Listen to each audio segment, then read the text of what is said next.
Hey everyone, so here's what's got my attention right now. I'm seeing bear posts absolutely everywhere. And you know what's really interesting? Mainstream media is now jumping on the bandwagon with headlines screaming crypto bear market this and crypto bear market that. Now, this actually puts me in a really interesting position. Because yes, I'll be honest, the market looks pretty brutal right now. But here's the thing that gets me excited. When mainstream media starts pushing all this fear and panic, telling everyone they should be scared, that's usually when I start getting bullish. Why? Because historically, when we see these major corrections paired with peak negativity, and I mean peak negativity, that's often our signal that we're hitting the bottom. But hold up. Before you go rushing to hit that buy button, let me pump the brakes here. This is not the time to start throwing money at the market. What we really need to see first is a clear reversal signal. We're talking higher highs, higher lows, or at least some kind of solid floor forming. I see way too many people getting trigger happy during these crashes, trying to catch what's essentially a falling knife. Trust me, that's not the move here. Let me show you what I'm seeing in the headlines. MarketWatch is going full bear mode. Wall Street Journal just dropped this gem on the 17th. Why we could use a good long bear market. Basically saying we've only had brief downturns for 16 years and it's created dangerous complacency. And CNBC, they're telling us the Bitcoin bear market could get even worse because of liquidity concerns. So yeah, they're officially calling this a bear market. Look, I get it. It's super easy to be bearish right now. Being negative feels natural when everything's bleeding red. But being positive, that takes some serious mental strength right now. Just look at these numbers. Crypto's total market cap dropped under 3 trillion. We're sitting at 2.95 trillion. The fear and greed index hit 1.5 though. I think it might actually be even lower than that. We're selling off to levels we haven't seen since May. That's 6 months ago. XRP lost the $2 level. Ethereum dropped below 3K. Bitcoin's down to 86, 6K. And when I scan through the altcoins, XRP at $1.98, XLM at $0.235, Hbar at $0.135, XDC barely hanging above 5 cents. Here's what's really telling. Most of these altcoin charts are retesting their June lows, some even hitting March levels. XDC completely broke through those June lows. So yeah, being bearish feels like the obvious choice right now. But here's a trading psychology tip that served me well. When it's easy to feel a certain way about the market, that's usually when you should consider the opposite. When being bullish feels effortless, maybe lean bearish. When being bearish feels natural, like right now, maybe there's a bullish case brewing. Now don't get me wrong, I'm not saying we should ignore this price action. This is genuinely negative movement. We're losing major support levels across the board, and we absolutely need to see some kind of strong bounce before getting excited.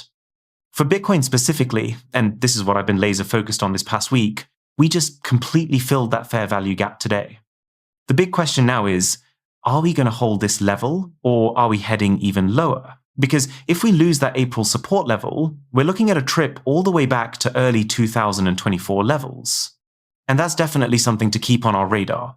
So what's the game plan here? Stay patient, watch for those reversal signals, and remember, sometimes the best opportunities come when everyone else is running for the exits. Now, here's the million-dollar question. If we can't hold these current lows, are we actually going to maintain them? Because at that point, we're looking at Bitcoin potentially dropping from 125, 126K all the way down to something like $54,000. And that's when we'd have to seriously ask ourselves, okay, are we officially in a bear market? This is exactly why I want to see us hold these crucial levels. I'm looking for Bitcoin to maybe create a higher low, show us some kind of impulsive upward move. And it's not just Bitcoin. We need to watch all these altcoins need to show similar signs of strength. We need to see them either maintain their current support levels or give us some clear indication that they're ready to bounce back. Now, with XDC specifically, you might be wondering, okay, it lost all that summer support, so what are we even looking for here? Let me break this down for you. On the monthly chart, our main target low is sitting around 4.5 cents. When I zoom into the weekly view, it gets even clearer. We really want to maintain those lows from summer 2021, which puts us around 4.25 cents. The bottom line? We're watching to see if these major support levels can hold across the board. And let's be real, altcoins always get hammered when Bitcoin sells off like this. That's just crypto 101. But here's what's got me thinking. This sell-off might be overdone. It feels like a massive shakeout to me. And you know what? I think there's good reason to believe that's exactly what this is. Let me remind you what's actually happening in the crypto world right now. We've got ISO 20022 going live. Now, I know what you're thinking. That doesn't directly impact price action. You're right. But what it does do is open the floodgates for big banks and institutional players to start embracing blockchain technology. And then there's tokenization. Guys, do not sleep on the growth projections for tokenization. We're talking about an estimated $18.9 trillion by 2033. But here's the thing. We're so close to 2026 now that in just the next year or two, we're going to see these numbers double significantly. Tokenization is only going to accelerate from here. This number alone should get you pumped about crypto's future, because we're literally just scratching the surface of what's possible. And remember who's driving this conversation: the biggest players on the planet. Right now, we're sitting at about $35 to $36 billion in tokenized assets on-chain. We are in the absolute beginning phases of this revolution. Don't just take my word for it. Listen to BlackRock CEO Larry Fink from back in October. We're at the beginning of the tokenization of all assets. We look at that as the next wave of opportunity for BlackRock over the next 10 years. What do you mean by digital? I do believe we're just at the beginning of the tokenization of all assets, from real estate to equities to bonds across the board. It's very loud here. It's very loud, but it's good. Capital's at work, right? You like that? I love capital at work. Yeah. There's $4.1 trillion of money in globally in digital wallets. A lot of that money is outside the United States. If we could tokenize a ETF, and digitize that ETF, we could have investors who are just beginning to, invest in markets through, let's say, crypto. They're investing in it, but now we could get them into the more traditional long-term retirement products. So we look at that as the next wave of opportunity for BlackRock over the next tens of years, as we start focusing, moving away from traditional financial assets by repotting them in a digital manner, and then having people stay in that digital ecosystem. They can have their cash, and we have the largest cash money market fund that's tokenized called BITL.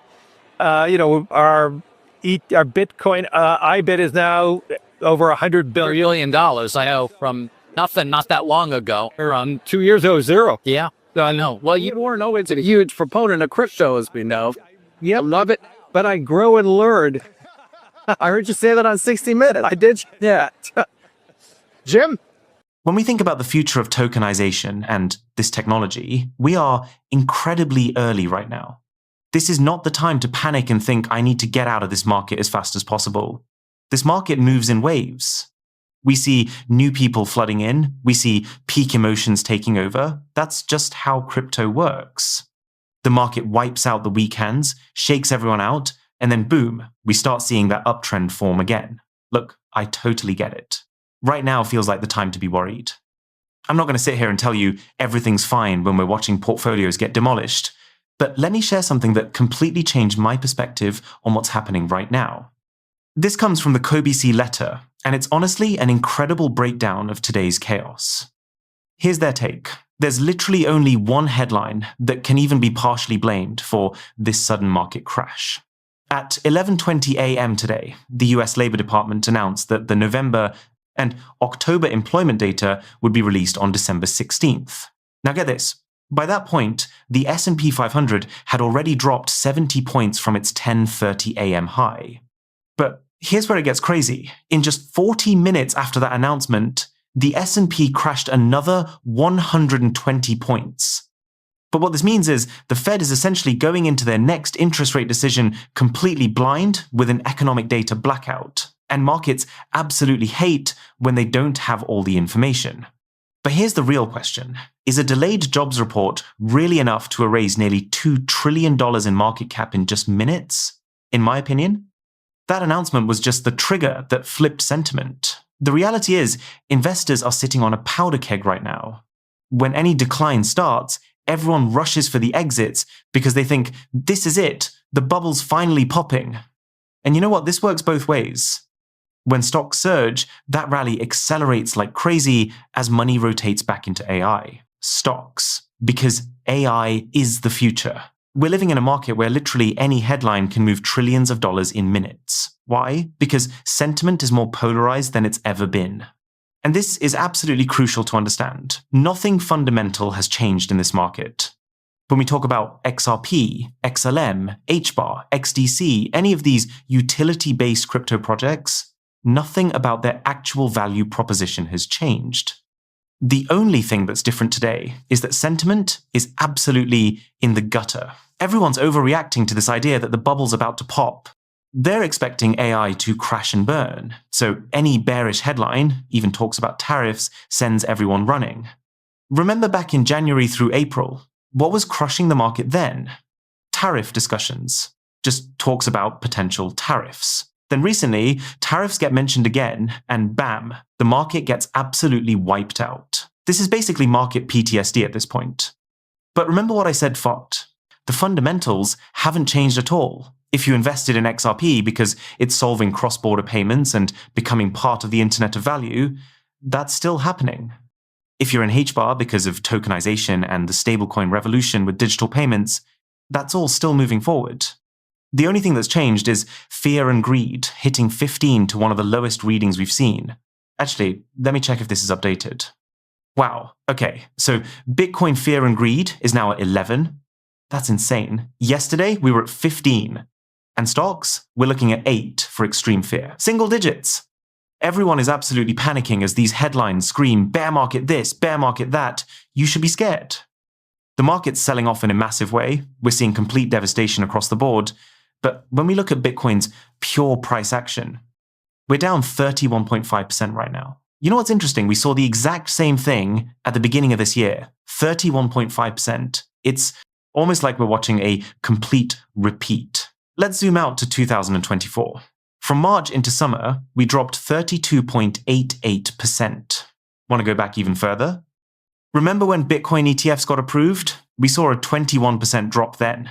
This current sell-off is only 10% more than that ETF approval dip. So why does this feel so much worse right now?